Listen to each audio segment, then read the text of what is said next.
Welcome back to the deep dive. I want to start today by asking you to do something a little strange.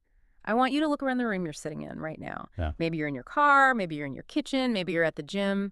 Just, look at the space between you and the nearest wall. It looks pretty empty, doesn't it? Exactly. It's just air, maybe some dust motes if the light is hitting it right. But essentially, it is empty space. But today we are going to look at a source that claims that empty space is actually, well, it's crowded. Crowded is an understatement. If you accept the premise of the book we're covering today, that empty air is actually a swirling, chaotic, beautiful, and sometimes terrifying fireworks display. We're talking about the idea that thoughts aren't just invisible processes happening inside the wetware of your brain. Right. We are talking about the idea that a thought is a thing, a literal, tangible thing with a shape and a color and a life of its own. It creates a vibration. It creates a form. And it floats away from you. We are diving deep into a book called Thought Forms. It was published way back in 1905, written by Annie Besant and C.W. Leadbeater. And I have to say, reading through this, it is a trip. It really is. The illustrations alone, which we will absolutely get to look like psychedelic art from the 1960s, but this was adored in England. It's a fascinating text. And I think before we even touch the specific shapes like what does anger look like versus love, we have to ground ourselves in the year 1905. Yes. Because to a modern ear, thoughts are floating blobs of color. Sounds like pure fantasy. It sounds like a magic system in a video game. It does. It absolutely does. Yeah. But in 1905, this wasn't necessarily seen as anti-scientific. In fact, Besant and Leadbeater argued that this was the cutting edge of science. Okay, let's unpack that context. Because 1905 is a weird time for science, right? It was a revolutionary time. I mean, the boundary between the seen and the unseen was crumbling every single day. Oh, totally. Think about it. Wilhelm Röntgen had just discovered X-rays a few years prior. Suddenly, you could see through solid skin and look at the bones beneath. That must have felt like actual magic to the average person. I can see your skeleton while you're still alive. It's unbelievable. Exactly. Then you have the Curies working with radium rocks that glow in the dark and emit invisible energy that can burn you. Right. You have Marconi sending invisible messages, radio waves across the ocean. So the whole idea of invisible forces wasn't some mystical mumbo-jumbo. It was the headline news. Precisely. And don't forget the ether. In 1905, mainstream physics still largely believed that the universe was filled with this invisible substance called the luminiferous ether, which allowed light waves to travel. Ah, right. So the scientific world was already comfortable with the idea that space wasn't empty. It wasn't empty at all. So when Besant and Leadbeater come along and say, hey, we're clairvoyant and we can see that thoughts create vibrations in the invisible matter around us, it didn't sound like they were just making things up. It sounded like they were just reporting on the next discovery. Right. They argue in the intro that science is just beginning to touch the astral world. They point to magnetism, to hypnotism, which was called mesmerism back then. Right. And they say, look, science is knocking on the door. We're just already inside the house. So their mission with Thought Forms is essentially to be, what? Tour guide. Tour guides to the invisible, yes. They claim that they have trained their clairvoyant sight to perceive these vibrations. And the purpose of the book is to decode them for the rest of us blind folks. So they can see it. They want to show us the specific shapes and colors associated with human emotion and intellect. It's essentially a field guide to the human soul. Or maybe a field guide to the atmosphere of a crowded room. That is a perfect way to put it. Now, before we jump into the mechanics, we should probably throw out a quick disclaimer. We are exploring the text. We are exploring the assertions made by Besant and Leadbeater. Yeah. We aren't necessarily endorsing the supernatural claims here. Yeah. We aren't saying, yes, science proves that when you get mad, a red lightning bolt shoots out of your head. Right. We are treating the text as a fascinating historical and philosophical document. Whether you believe you are literally shooting red spikes out of your head, or if you view this as a metaphor for psychology, it's a rigorous system that is really worth analyzing. Okay. Let's get into the physics of this, because they don't just say it's magic. They really try to explain how a thought becomes a thing. They do. They talk about a scientific bridge. And they bring up a guy named Dr. Buriduc from Paris. I looked him up. He was trying to take photos of this stuff, right? He was Dr. Hippolyte Buriduc. He was attempting to photograph astromental images and vital force. He was using sensitive plates and trying to capture what happened when people felt intense emotions or prayed. And did he get anything? Or was it just, blurry smudges? Well, it's interpretation, of course. But he published a volume of these investigations. He describes one instance where an earnest prayer projected a force like a ray outwards. Huh. But another prayer, different kind of devotion, looked like the fronds of a fern or rain pouring upwards. Rain pouring upwards. I love that image. It implies this anti-gravity force of the spirit. It does. And the authors use Berdu to say, see, even your crude cameras are starting to catch this. Yeah. But then they distinguish between two very different effects of thought. Okay. And if we want to understand the rest of the book, we have to get this distinction right. Okay, break it down. Two effects. Effect number one is the radiating vibration. Okay. How should I visualize this? What does that mean? Think of sound waves or ripples in a pond. When I speak to you right now, my vocal cords are vibrating the air. Those waves travel out. They hit your eardrum vibrates, and you hear me. Simple physics. Yeah. Besant and Leadbeater say thought works the exact same way. When you think a thought, it sets up a vibration in your mental body. Okay, stop there. Mental body. We need to define that. Right. In theosophy, you don't just have a physical body, you have layers. You have the astral body, which is associated with emotion, and you have the mental body, which is associated with, you guessed it, thought. These are made of finer and finer grades of matter, interpenetrating your physical body. So I'm like a Russian nesting doll of ghosts. Essentially, yes. So you think a thought, your mental body vibrates, that vibration radiates out into the atmosphere. And here's the key. It conveys the character of the thought, but not the subject. Character, but not subject. Give me a concrete example of that. Okay. Let's say you are sitting in a room and you are feeling incredibly devout. You are focusing on, let's say, a specific saint. You are radiating a devotional vibration. Okay. So I'm humming with devotion. Now, I walk into the room. Right. That vibration hits my mental body. Yeah. It causes me to vibrate at the same frequency. I start to feel devout too. Okay. But, and this is the crucial part, I don't start thinking about your saint. I see. So I just feel the urge to be devout, but I apply it to whatever I believe in, my own thing. Exactly. If you're thinking about a saint, and I'm a secular person, I might just feel a sudden surge of intense loyalty to my family, or a deep sense of awe at the universe. The vibe is contagious. The vibe is contagious, the content is not. This actually explains a lot about crowd psychology.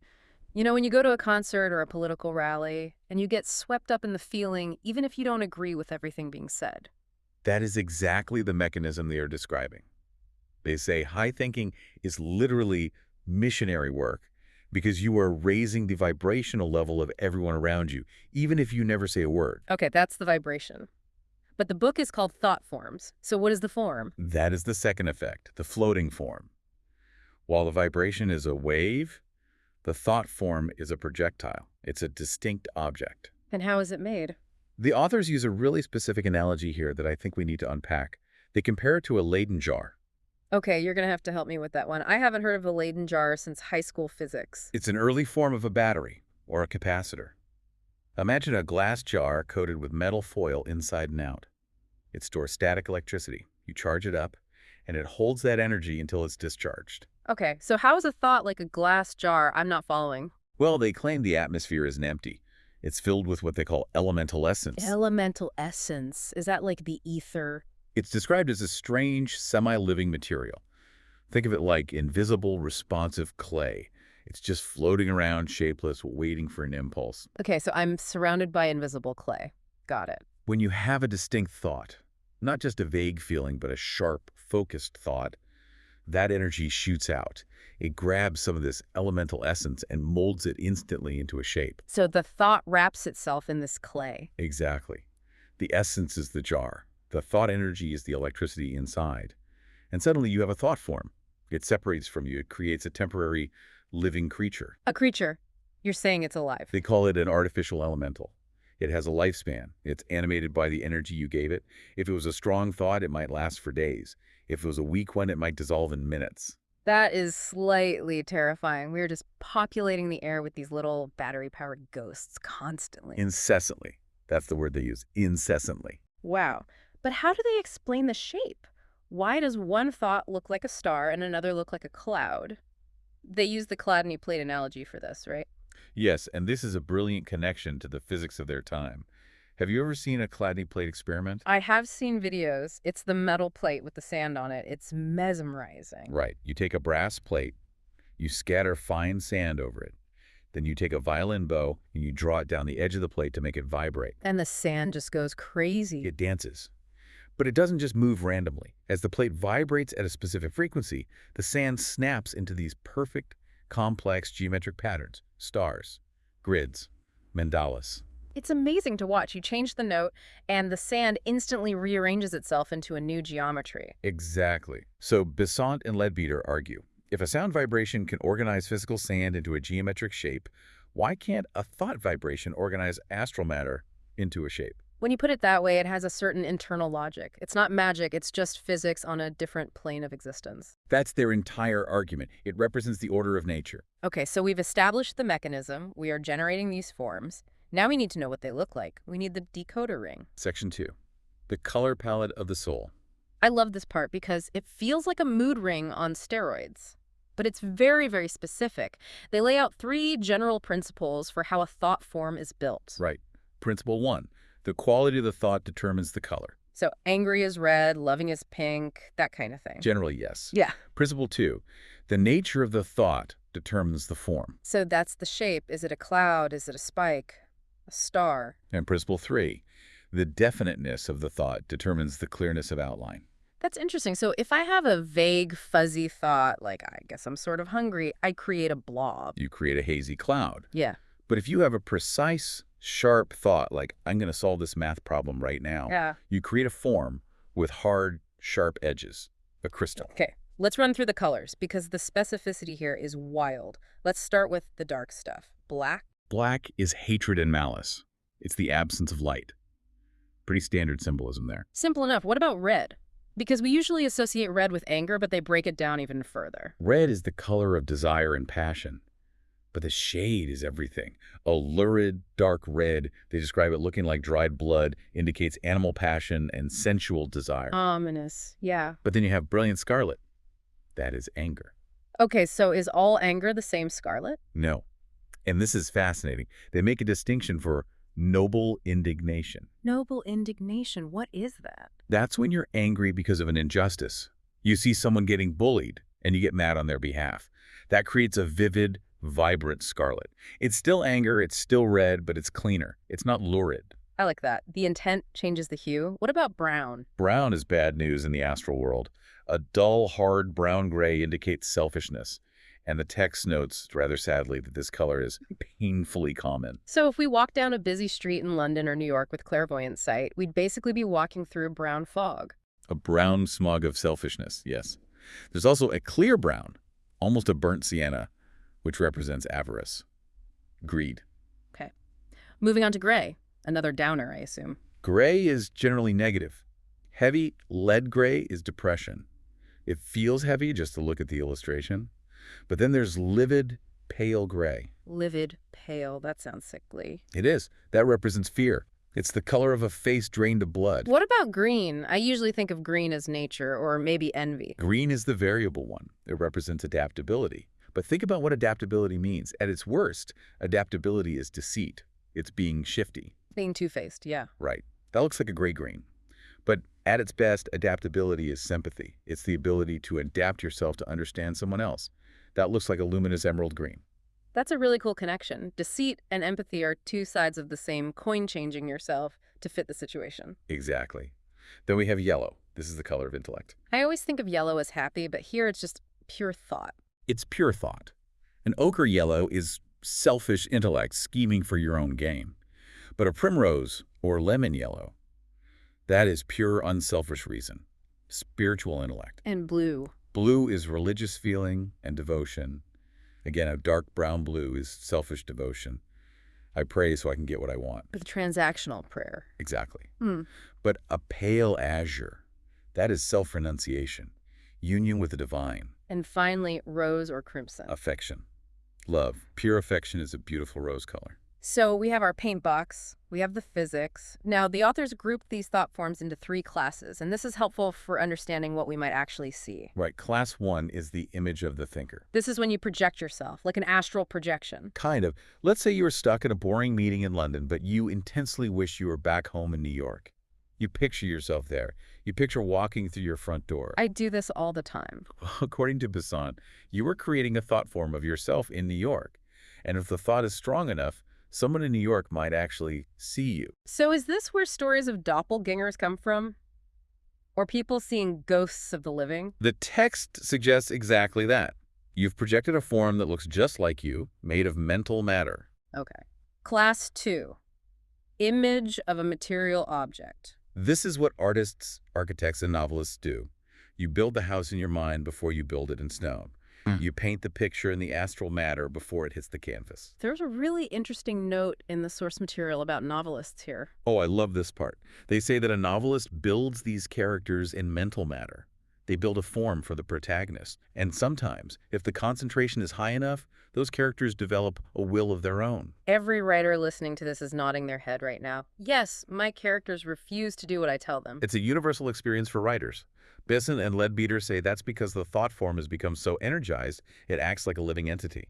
Or, even stranger, it might be inhabited by playful nature spirits. Nature spirits hijacking your novel? That explains a lot of plot holes, honestly. It really does. And that leads us to Class 3, independent forms. This is the bulk of the book. These are forms that don't look like people or things. They look like the emotion itself. Yeah. They are abstract shapes. Stars, clouds, spikes, hooks. This is where the art of the book really takes off. Let's get into the nitty-gritty. I want to walk through what they call the rogues gallery, the anatomy of negative emotion. Oh, yeah. Because these descriptions are visceral. They don't just say it's a brown blob, they give it geometry. They do. Let's start with selfishness. We know from the brown color, but the shape is what's fascinating. It's described as having a hook or a claw. The geometry of selfishness is a hook. Yes. Think about the energy of greed. It's reaching out to grab. It's pulling things in. So the thought form looks like a cloud with hard, claw-like protrusions. There's an example of greed for drink, right, in the book. A man walking into a bar craving alcohol. His aura projects this mottled, dirty red-brown mass with these hooks reaching out towards the booze. It's not subtle. It looks like a parasite. Now let's talk about anger. We talked about the red color, but the shapes seem to vary based on how you're angry. Right. This is where that definiteness principle comes in. First, you have the flash. What does that look like? Imagine a thunderstorm. It's an irregular explosion. A thunderbolt of red bursting out of a dull cloud. This is sudden, reactive anger. Like if a man strikes someone in a rage. Though it's messy, it just goes everywhere. It's totally uncontrolled. It explodes outward and then dissipates. But then you have the stiletto. That sounds much more dangerous. It is. This is sustained vengeance. The text describes it as a sharp, pointed dart. It's like a dagger made of thought. And this isn't a momentary explosion. This is the thought of someone who holds a grudge, who plans revenge. The text warns that this is a murderous thought. It can endure for years, constantly trying to strike the victim. That is chilling. It implies that holding a grudge is literally keeping a weapon active in the air. You're building a turret in your mind and aiming it at someone. Exactly. And then you have the explosion. This is described as a choleric old gentleman feeling insulted. It's these irregular red and orange bursts radiating outward. It's more about ego, that orange pride mixed with irritation. It's the shape of how dare you. Okay, let's move to fear. What does fear look like? Fear creates a shattered look. The aura, or the thought form, seems to crack. They describe explosive fragments or crescent shapes. Crescent shapes? Yes, livid pale gray crescents. Think of ripples of panic. It's not a solid, strong form. It's incoherent. It's the visual representation of falling apart. And jealousy. You mentioned the snake earlier. This is one of the most specific images in the book. Jealousy appears as a brownish-green snake-like form. It raises its head. The text says it looks keenly alert to find what it hates. It's looking for trouble. It's searching for confirmation of its suspicion. It's a very active, nasty little form. Now, there is a mechanism mentioned here that I found really interesting, the rebound effect. What happens if you send one of these stilettos or snakes at someone? This is the moral safety valve of their universe. They claim that for a thought form to affect someone, it has to find a foothold. It has to find a resonant vibration in the victim's aura. So if I send a thought of angry jealousy to you, it only sticks if you have a little bit of jealousy or anger in you already. Precisely. It's like a magnet. It needs something to attract it. If you are a perfectly pure person, filled with nothing but love and high thoughts, my nasty thought form hits your aura and finds nothing to connect with. And then what? It just dissolves? No. It bounces back. It follows the magnetic line of least resistance, which is the path it just took. and it strikes the sender. Talk about instant karma. The text says it strikes the sender with the force intended for the victim. So if you curse a saint, you are essentially cursing yourself. That is a powerful metaphor, even if you don't believe in the physics of it. The idea that hating someone hurts you more than them. It's the classic saying, holding on to anger is like drinking poison and expecting the other person to die. But visualize as a boomerang. All right, enough of the doom and gloom. Let's cleanse the palate and look at the anatomy of positive emotion. Because these forms are described as beautiful. They are. Let's start with affection. We have vague affection. What does that look like? This is a rolling cloud of pure rose color.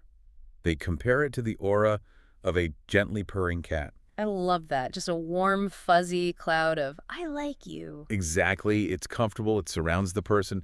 But definite affection, when you really love someone and want to help them, changes shape. How so? It becomes a projectile, like a comet.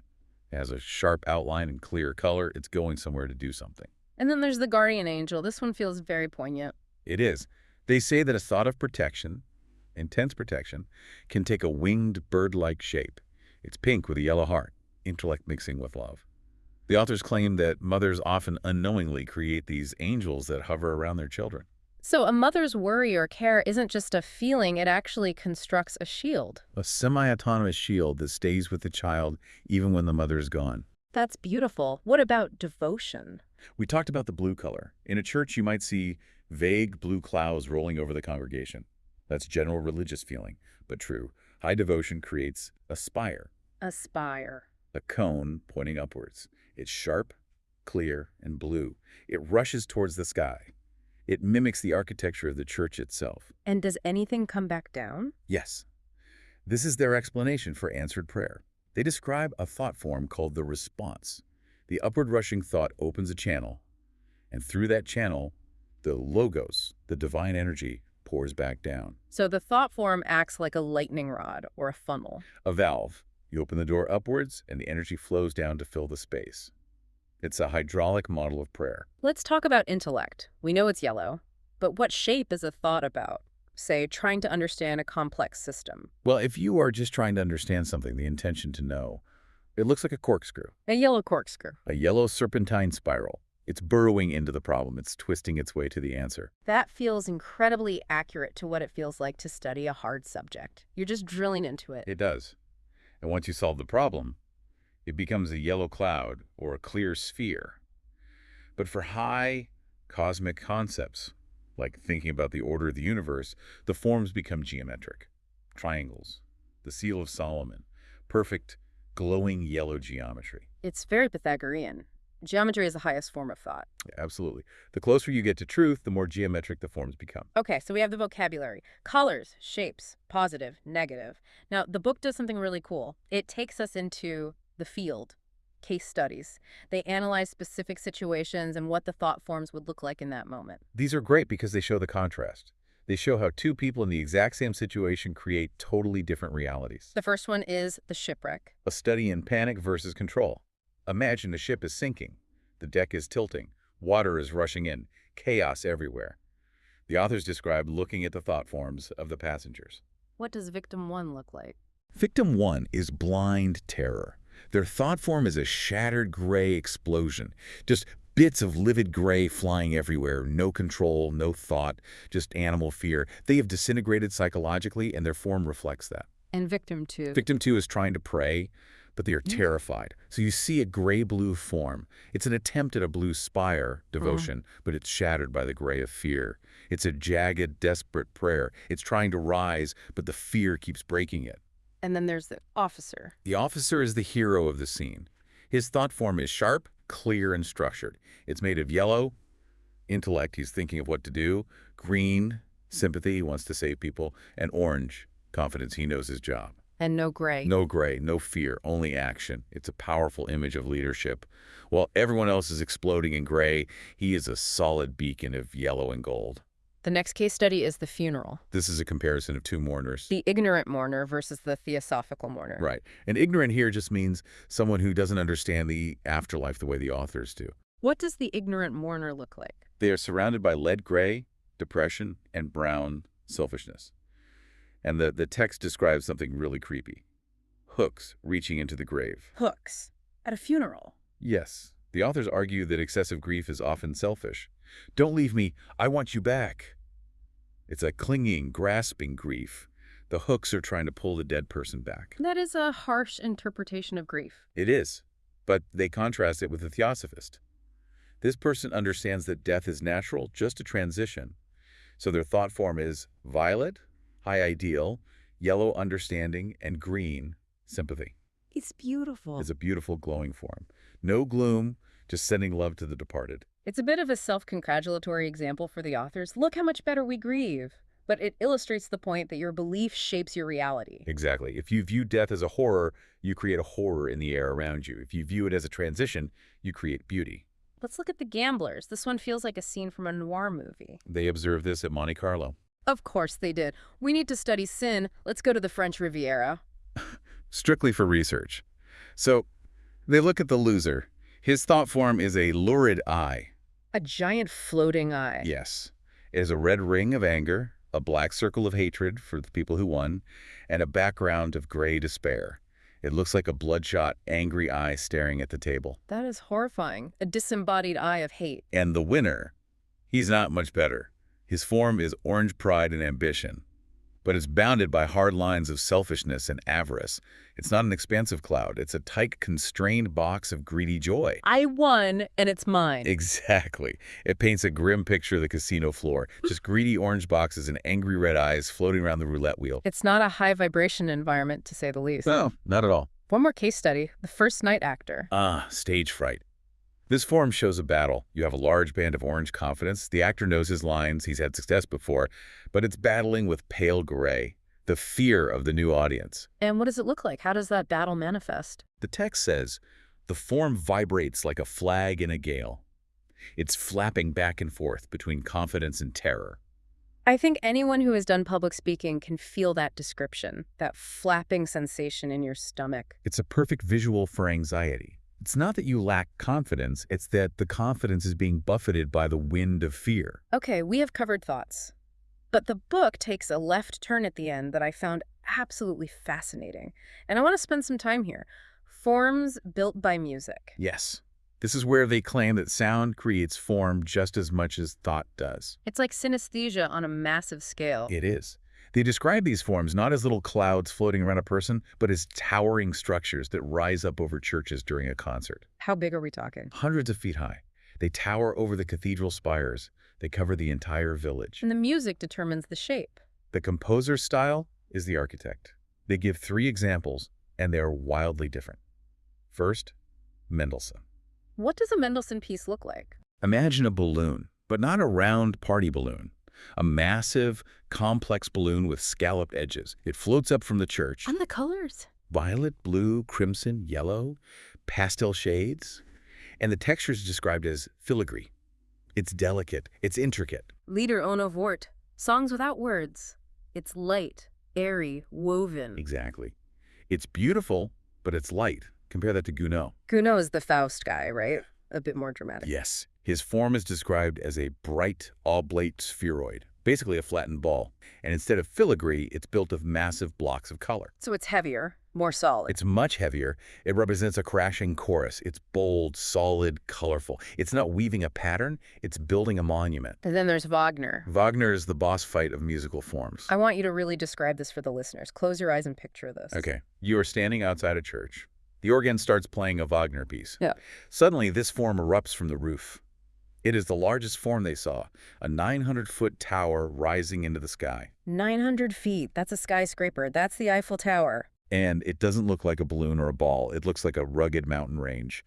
Billowy clouds, jagged peaks, deep valleys. And the colors. Vivid. Splashes of color like molten metal. Molten metal. That is so metal. It signifies power, decision, structural grandeur. It dominates the skyline of the astral plane. It's aggressive and magnificent. It makes you wonder what modern music would look like. We have genres today that Besant and Leadbeater couldn't have dreamed of. What does heavy metal look like? I imagine heavy metal might look a bit like Wagner, ragged, red and black, maybe with more lightning. What does jazz look like? Jazz would be incredible. Yeah. Probably asymmetric, flashing spikes, unexpected colors popping in and out, improvisational geometry. And techno? Oh, geometric grids. Uh-huh. pulsing neon lattices. Yeah. For sure. It's a fun game to play. What does my playlist look like? It really is. So we've toured the invisible world. We've seen the hooks of greed, the blue spires of devotion, the mountain ranges of Wagner. But we have to ask the question, so what? What is the takeaway here? The takeaway, according to Besant and Leadbeater, isn't just, isn't this cool? It's about responsibility. Responsibility of thought. Yes.